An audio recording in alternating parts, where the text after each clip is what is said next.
Well, we said it would be emotional, but I don't even think there's a theme park in the land that's got a roller coaster of the emotions that we went through on Wednesday evening alongside me to review a heart-wrenching night, as it turned out. It's the Lutonian journalist James Cunliffe. Jimbo, can we stop this one at half-time? Can we just go home now? We will try and dissect it all after this intro. Can you believe it? We are Premier League! Yes! I love this town. I love this town. I love this town. You know what I love about this town is actually you. Everyone in it has got these massive souls. We're Luton people, and that's what we care about.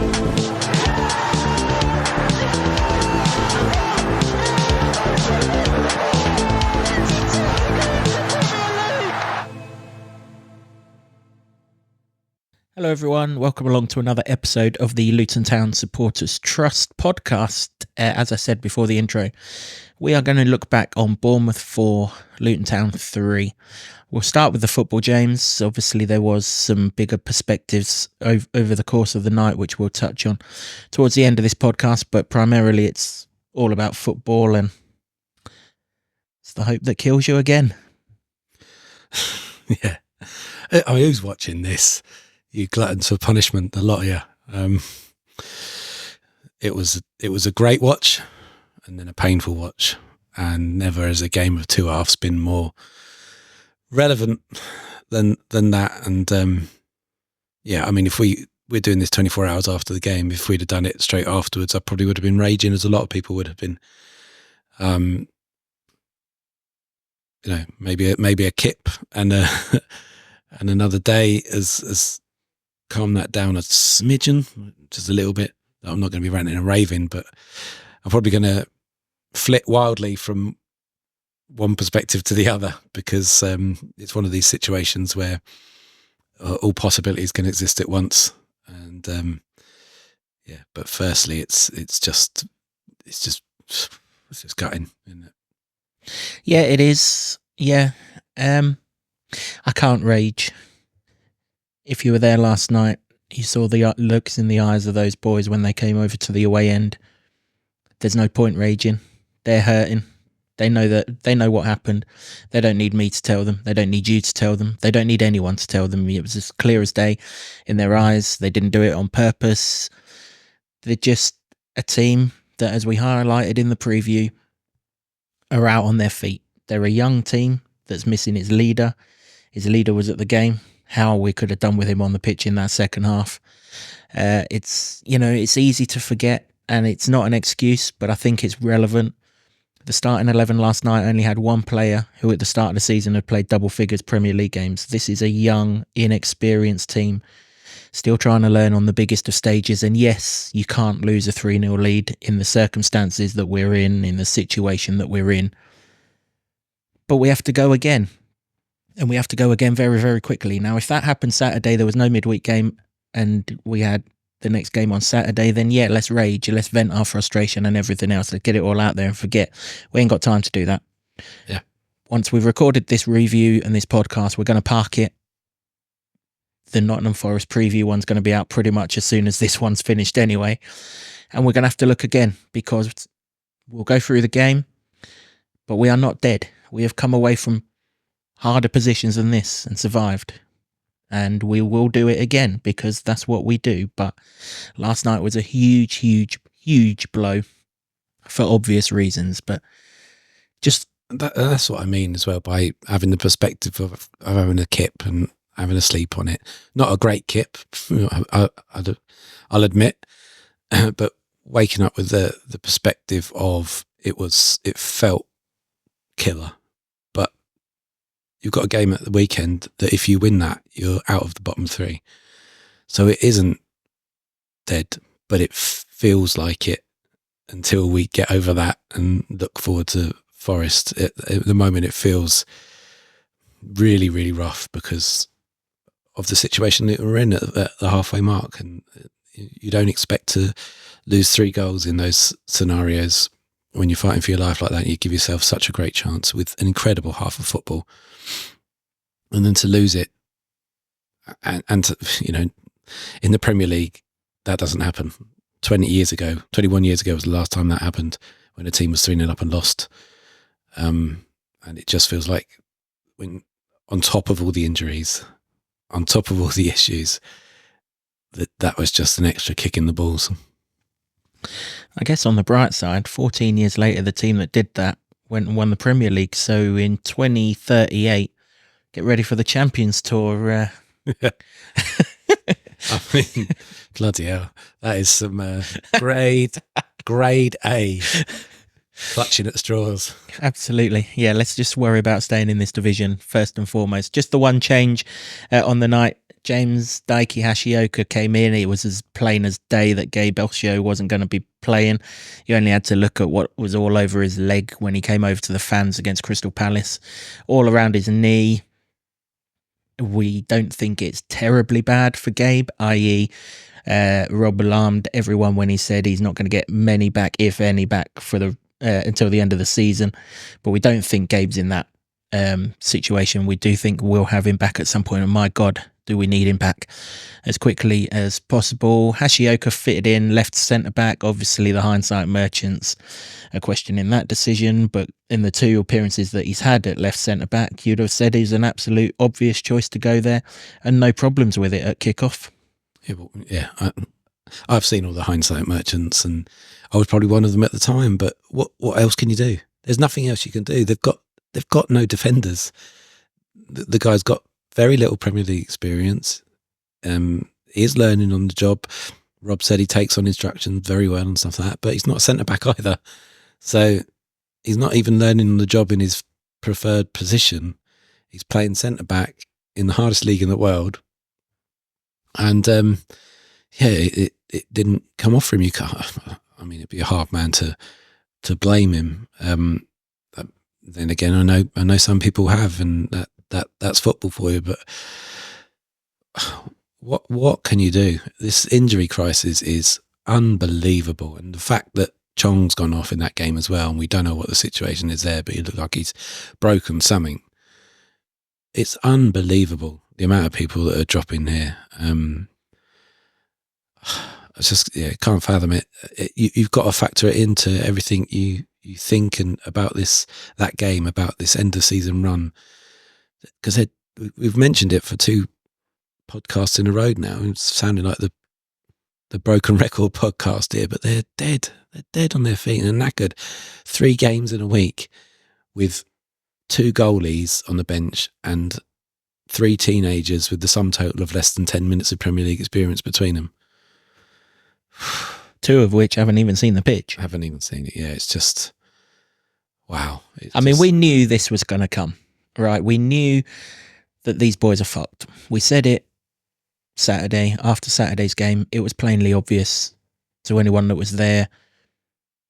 The fear was that the tank would completely and utterly empty. We hoped we could get through Wednesday night, and then Saturday will be easier to get through because there's a home crowd to keep us going as long as we can do. We just hoped and prayed that we'd get through.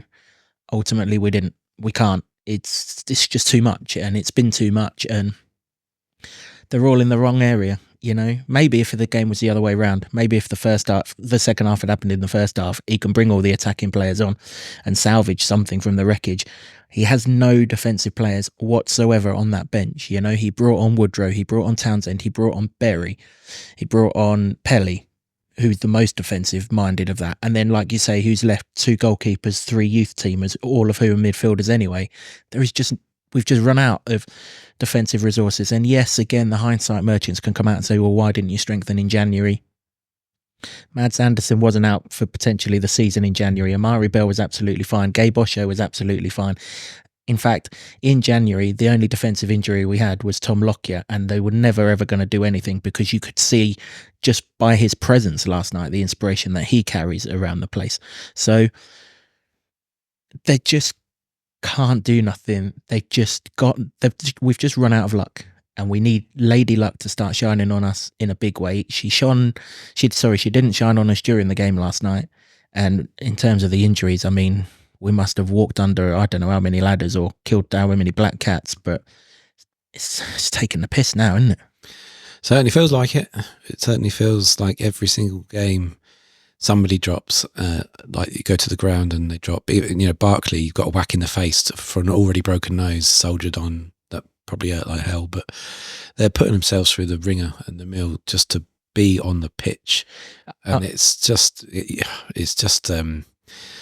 know, on the one hand, it's just a credit to what they're doing and trying, but in this league, it's just, we knew that Luton had to be full tilt with a full strength side to stand a chance. And so to even be in this position to have a chance is remarkable. And then I think like that, and I think optimistically, and then I think you can't lose 3 goals. And it just go like that, seesaw between the two. We've hit Huddersfield in the playoff semi-final situation, where anyone who can draw breath and can get on the pitch is basically suited up and going on the pitch. We're not yet at the situation where Elijah's walking on with a Zimmer frame and crutches that nobody can see, but we're not far from it, and that's where we're at. However, for all of that, for all of the fact that they're knackered, for all of the fact that we've got hardly any players or anything else, they still had it in them to produce 45 fantastic minutes of football. Yes, it was counter-attacking football. Yes, Bournemouth didn't really have much of an idea. Yes, every single avenue they explored hit a dead end because they kept on peppering Issa and Chio's side. Why the hell you do that? I do not know. You only have to look into Alfie's eyes to see that he's absolutely cream crackered, and you've got your best player on his side anyway. So what they were doing in the first half, I don't know. But every single time we got the ball down that right-hand side from one of their attacks, it was boom, straight down the other end. Kabore was brilliant. Doing lengths of the pitch. Chio was backing him up. And that's how the first goal came from. Issa gets down the line. Chio backs him up. Cleverly, Clark sees a little gap in the box. Issa passes it in. Lovely stood-up ball to the back stick. We highlighted crosses in the preview. Said get as many crosses into this box as we can. Goalie didn't have an absolute Scooby what was going on. And there's Chong, absolutely unmarked. The whole of Dorset to himself. Nods it in. Town are 1-0 up. And you're like, surely we can't, can we? Surely. Well, yeah, a perfect start, wasn't it, really? And then we should be here talking about that first half and spending the whole podcast waxing lyrical about how wonderful that attacking verve was, and the goals were sensational.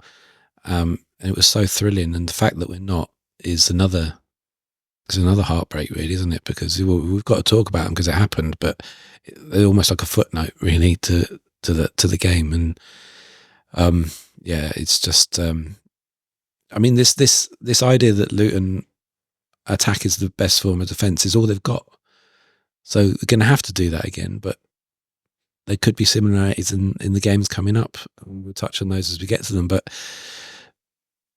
that was the right approach. That first half was the right approach. And then, you know, for it to crumble in the second half is one of the, you know, the great disappointments of this season for sure, but maybe for many Luton fans in their whole Luton Town watching career. It's not the best form of defence. It's the only form of defence. It's all they've got. Kaminsky made a couple of saves from there onwards. They were all straight at him. I wouldn't have expected him not to make any saves. Sinistera really cut inside a couple of times and hit it straight at Kaminsky. And then you're kind of wondering where it goes from here. And just as they kind of thought that they were getting somewhere, we put ourselves 2-0 up. Alfie gets the ball on the left wing. Lovely 1-2 with Chong. The ball from Chong to Alfie. I mean, it's not it's not a tip-tap 1-2. Chongy's played a 20, 30-yard pass into Alfie's path. Despite the fact he's absolutely knackered, he's still getting up and down that line as much as he can do. Sees Chio at the back stick. Beautiful ball. Go and put that in the back of the net. He doesn't make any mistakes. 2-0. My word. Yeah, and you know, if you do want to look for small silver linings and improvements, that situation happened. I can't remember what game it was. Hopefully you'll remind me. Earlier in the season, Doughty to the back stick, crosses it. Chio's nowhere near it. So they've learned that. They've improved on that. And you know, to go 2-0 up against Bournemouth at that stage was incredible, because They had only won one game this season, which we highlighted. This year. Sorry, this year, this calendar year, not this season.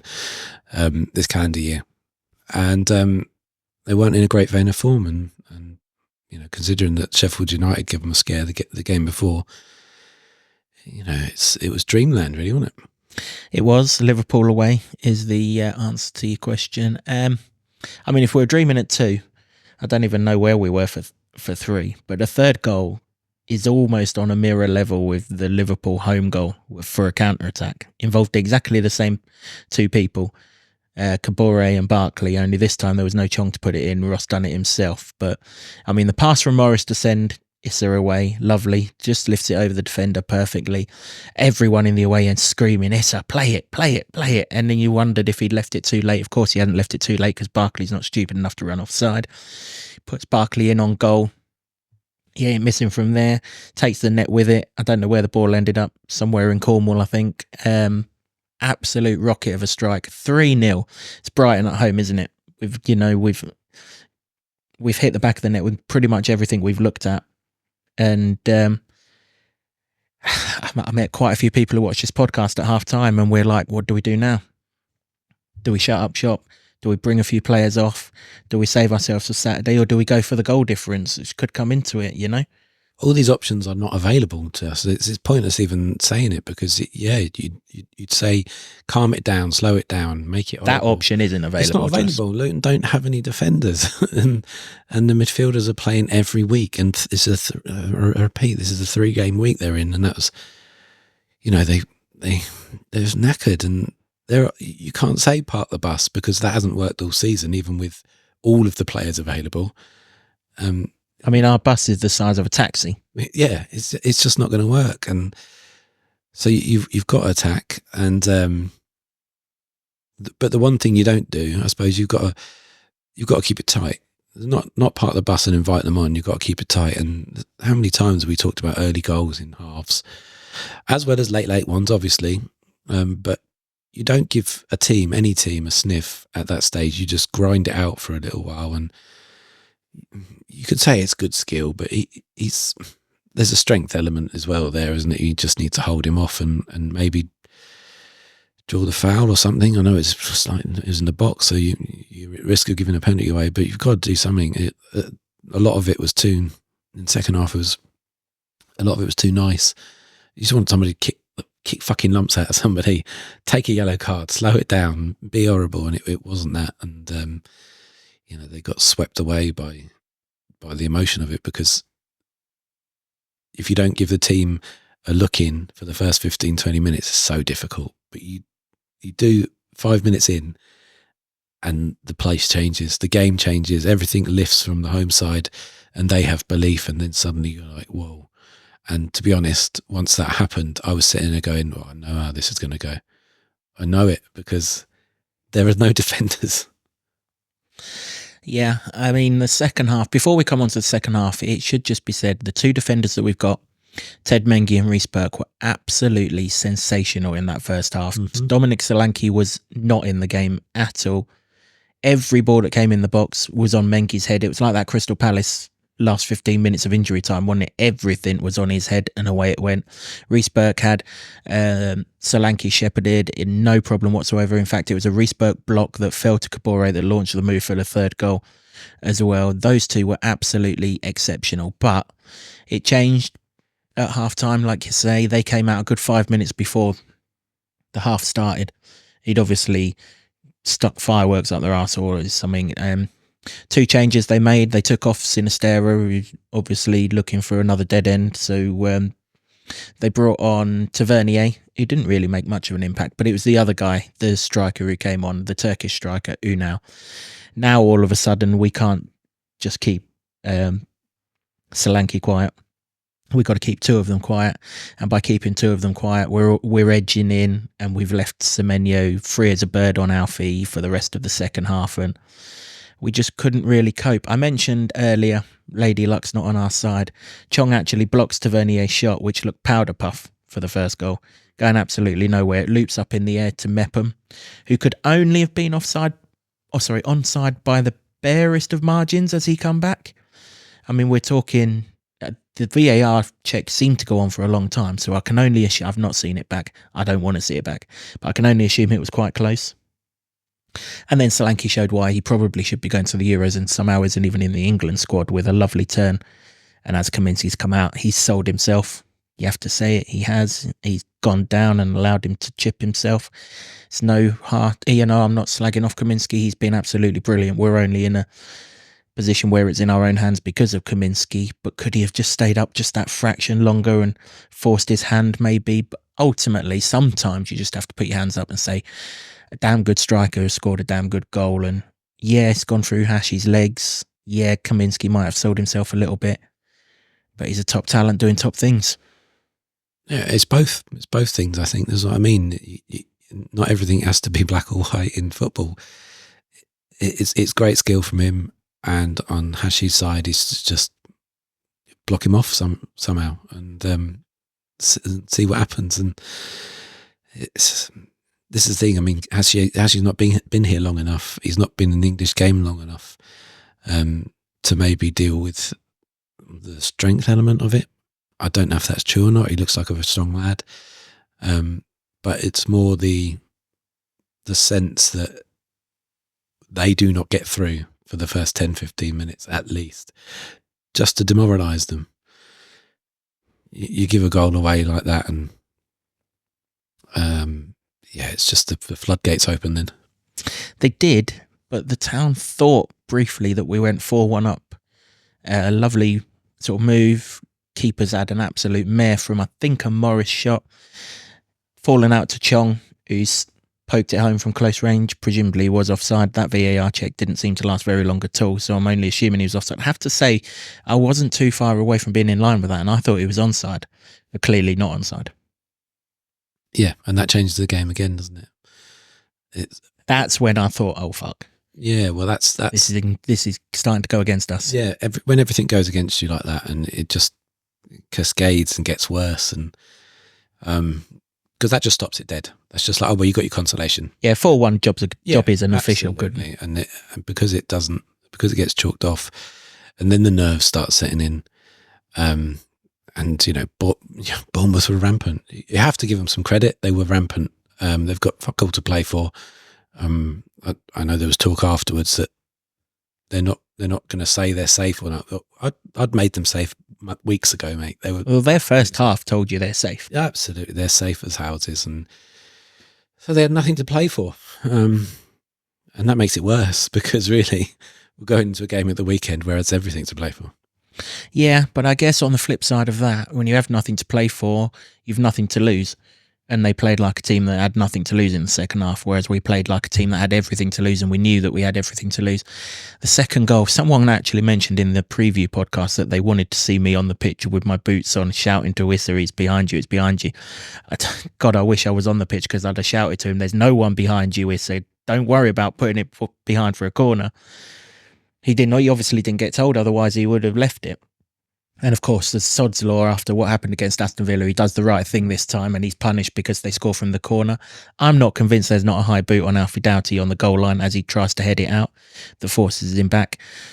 But there wasn't a huge amount of ramifications. So, again, it can only just be over the line because it's been given on the referee's watch, hasn't it? So it's obviously not ploughed into the back of the net. So, when the luck's against you, We're talking millimetres.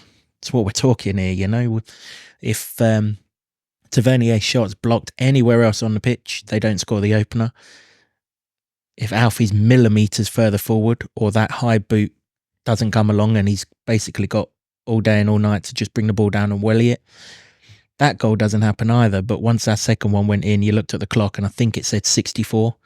And you're like, you think back to Newcastle where we did hold out, but we had a much stronger side here. This time we were never, ever, ever going to hold out from 3-2. Well, I know, like I was saying, when the first one went in, I thought this is going to be trouble now. And it was just the speed of the second one as well to get it so quick fire, and then you're absolutely rocking. I at 3-0, when it calmed down a bit, you think, okay, maybe they can do what they did at Newcastle. And obviously it wasn't to be, but the second one, it just felt like when remember the days we used to have defenders that corners were no bother, head away, that was bread and butter stuff, and now it's like every single one is a worry, and that in itself is not something enjoyable to go forward with, is it? Nope. At 3-2, you knew 3-3 was coming. You just hope it didn't, but it did. A long ball. In fact, they weren't very direct second half, didn't they? They cut the midfield out completely. Long ball, ironically, from a midfielder, Christie. He's picked out Semenyo, who's one-on-one with Hashi. Hashi holds him up, actually, long enough for him to cut inside. Where in the first half there'd have been protection, but they've got the other striker on now, so Tedden's got to take the striker rather than the spaces he cuts inside. Then he lashes a shot inside Kaminski's near post. No problem with Kaminski. He's covering that curler like most have done when they've cut inside against us this season. It's usually curled to the top bins. In fact, I think he'd fired one over the crossbar in that fashion, hadn't he, shortly after their first goal. And then we're at 3-3, and then you look at the clock and there's still 25 minutes to go, and you're like, oh, this isn't going to be our night. But who gets the first chance to make it 4-3? We do.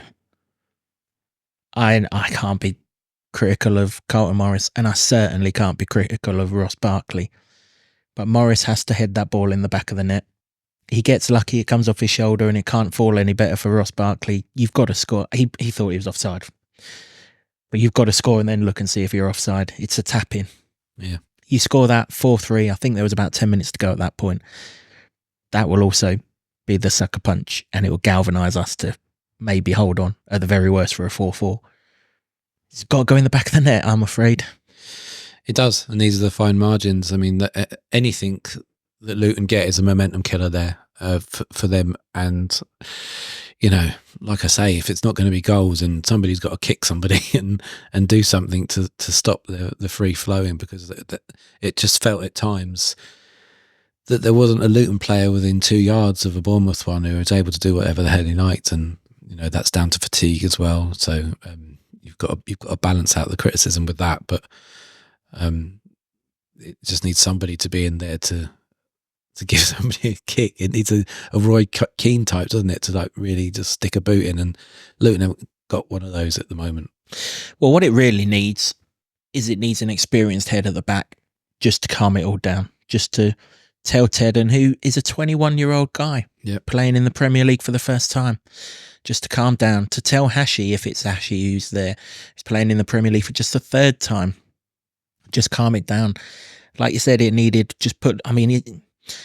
in the Championship, you put your foot through the ball, you're going to Rose Ed, you reorganise and everything else. But the ball, we've said this many a time, the ball's in before it's gone out in this division. Yeah. You can't even do that. But it just needed Tom. That's what it needed. And you know, of course. But it just needed Tom's leadership. That's what it needed. And obviously we're missing it. And it's shone. And you knew the fourth was coming. It's avoidable, of course it's avoidable. Alfie loses a 50-50 tackle on the halfway line with Semenyo. Semenyo runs in. He lays the ball off to, I don't even know who he laid the ball off to. It was all blurred by then. No one's tracked him as he's gone in, though. He's got the ball back in much the same way Kabore gave the ball back to Barkley in the first half. He's reining in on goal. Kaminski's no chance. You hope he squares it to someone and Reece Burke can get in the way. He's not squaring it, is he? He picks the right corner out. 4-3, and yeah, we huffed and puffed and put a few balls in the box after that, but the race was well and truly run at 4-3. Yeah, completely done. But even that one, it's like he's virtually walks into the box with no one near him, and it just needs somebody to kick him. I don't advocate it. I don't want to be like that, but there's too many not just throw your body in the way, whether that's in front of the ball or in front of the player, something. Yeah, I mean, where you can cut it out. I mean, Alfie hasn't meant to lose the tackle. He's knackered. I mean, what is it, 83rd minute, something like that? He's been charging up and down that line. But once you've lost the tackle, Alfie, just grab his arm.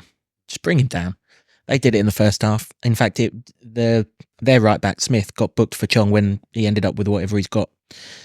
That came from him pulling him back as he got away from him, didn't it? From the set piece that Barkley eventually put over from short range. Just grab him by the arm. Just take your yellow card. Just kill it there and then. And no one did. And it's easy to say no one's tracked him, but he's got more energy than us, and he's in the box and he ain't missing, and turnaround was complete. Yeah, I mean, they're just knackered at that stage, and you just knew it was coming, and I don't think I've ever been as stunned and in silence at that stage, because, well, actually, I probably wasn't being silent at that stage. I was swearing like the clappers, because you could see it a mile off. I mean, you could see it from the 50th minute, and there's no option to change it. There's no subs you can bring on to mix it up. There's no people you can tell to mark other people. They haven't got the options. There's nothing there, and it's such a worry going into the weekend's game. And then you just hope that they can get something first of all to give themselves hope, and then after the international break that we somehow get some players back, because one or two, anyone down that spine of the team is just going to help. It's amazing when you look at it like that, because the size of squads these days and the amount of players you're allowed, we've got an entire team almost of players out, and most of them would start. Yeah, they would, yeah. Just to answer some questions that we keep repeatedly getting asked in the comments. No, we can't recall Tom Holmes. He's injured anyway. No, we can't recall Joe Taylor. No, we can't recall John McAtee, or anyone for that matter who plays for a Football League club. We can't recall any of them. The only one we can recall who may be ready to play is Jayden Luca, who's on loan at Woking, I think. He's the only one. And at some point, I would imagine that he will be recalled if this injury thing goes on. So just to clarify that, the reason why we've not recalled those players, it's not possible. You can only recall players in January if they're on loan to a Football League club. Different rules for the conference than it is for the Football League. That's why we can recall Jayden Luca if indeed Rob wants to do that. And that's up to him. He may well feel that keeping Jayden Luca out there is better for his development than sitting on a bench and potentially never coming on. And he'd probably say that that's a fair call. So where are we then? Well, we've passed out a golden opportunity to come out of the bottom three. We've passed up an opportunity to not just come out of the bottom three, but to be right up the backsides of Everton and Brentford and put them under real pressure, bearing in mind that I don't think either of them play at the weekend.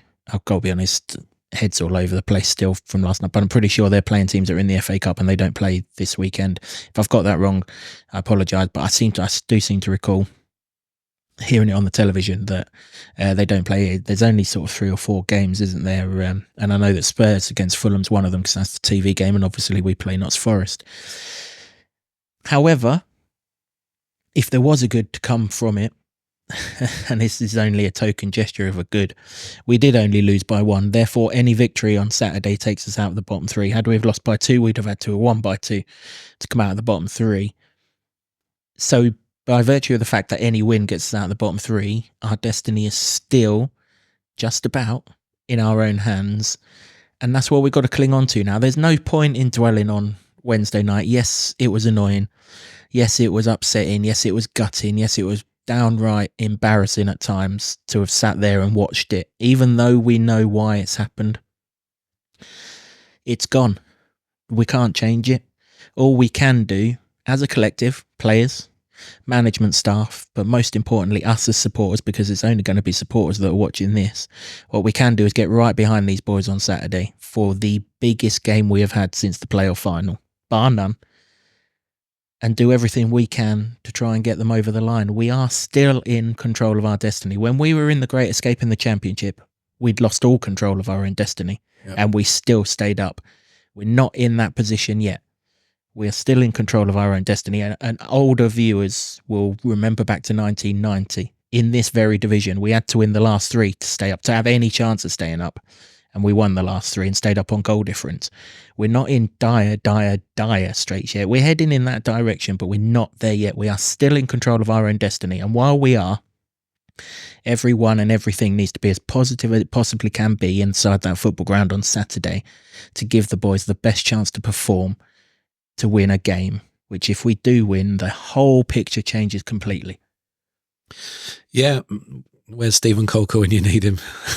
That's for sure. We'd relish him to be at the back in defence. But this is what I mean, that I can understand the people that are raging, but then I want to be on the side of the people that are being level-headed and understanding of it all, because it is still in Luton's hands.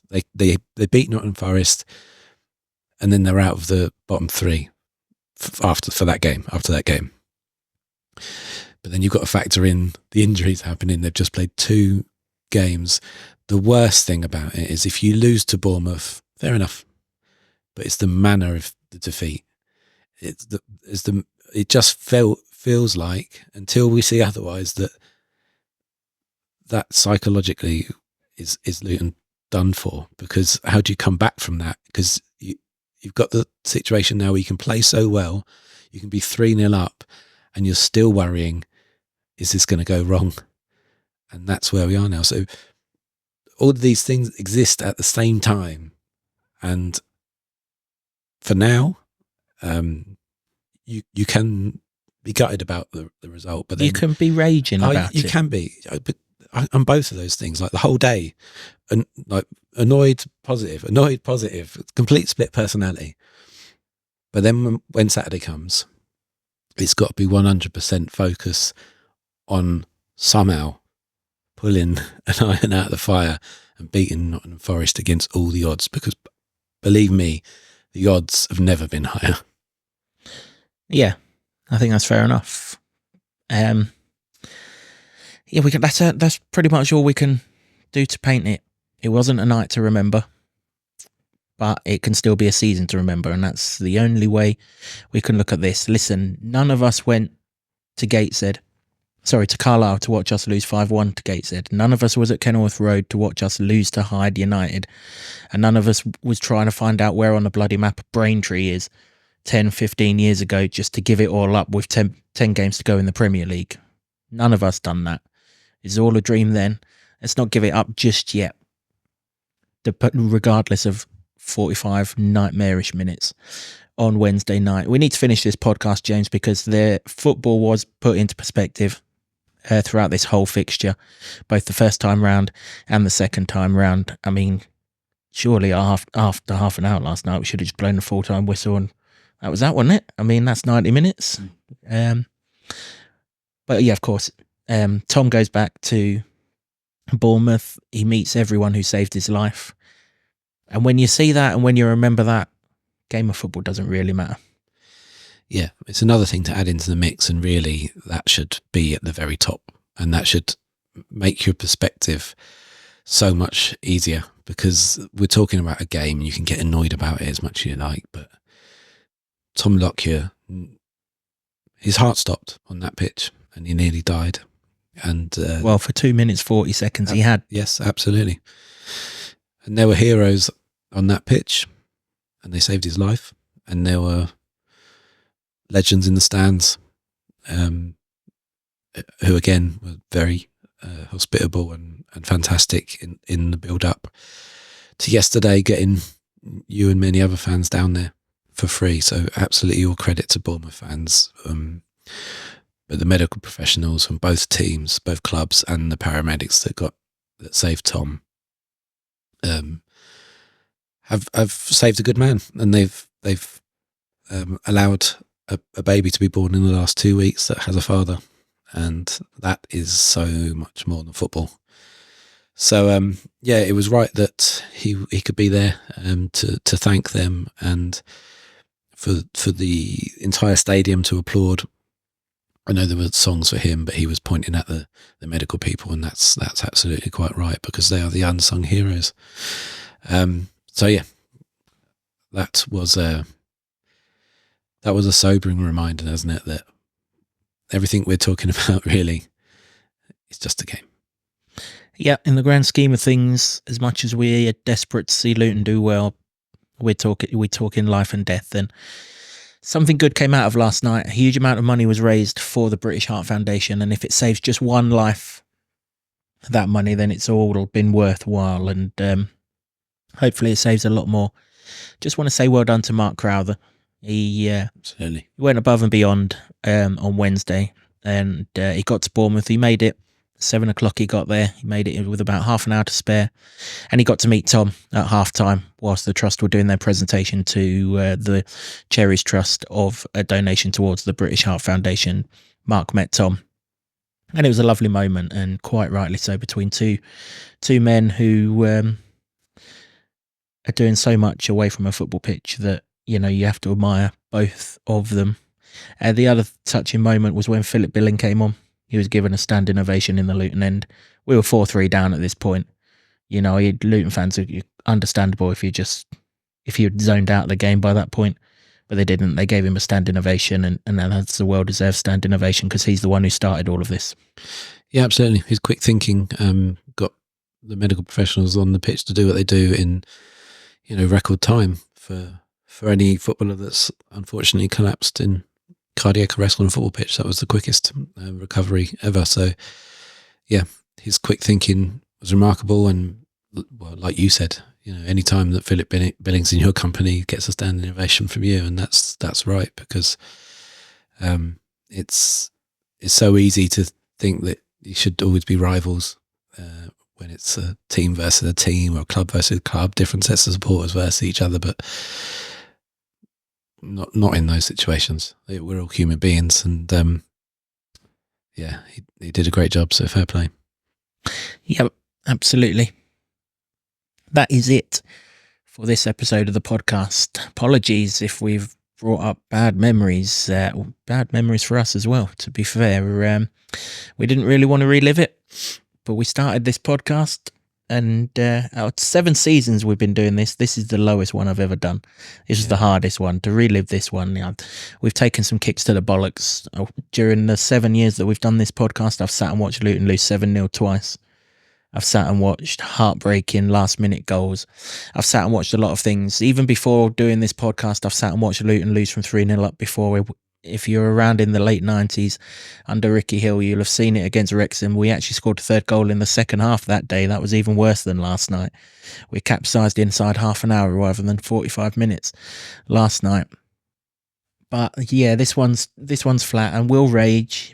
James and myself will rage, but we'll do it behind closed doors, because from here onwards, when we close this podcast, it's all about positivity towards Saturday. Absolutely. Yeah, you've got to get behind the side, and never has the 12th man meant more than Saturday. Indeed. Thanks very much for watching or listening. Thanks so much to everyone who came up to me last night and let me know how much you're enjoying the podcast and how you watch it all the time and everything like that. Again, I've forgotten to get names of everyone, and I really should start doing that. So that is my bad, but thank you so much. We do appreciate all of your support, particularly if you're watching this having spoken to me at halftime where we were so joyous and thinking of coming out the bottom 3 and goal difference and everything else, only to suffer that 45 minutes of abject disappointment. Thank you to the Hightown Club for staging our studio, as always, to Sean Grant and the Wolfgang for our intro music, and to Ed Smith Creative for all the designs that you see on set. Until next time, which will be a preview of the biggest Premier League game Luton have ever played. Please stay positive, and come on, you Hatters. Can you believe it? We are Premier League! Yes! I love this town. I love this town. I love this town. You know what I love about this town is actually you. Everyone in it has got these massive souls. We're Luton people.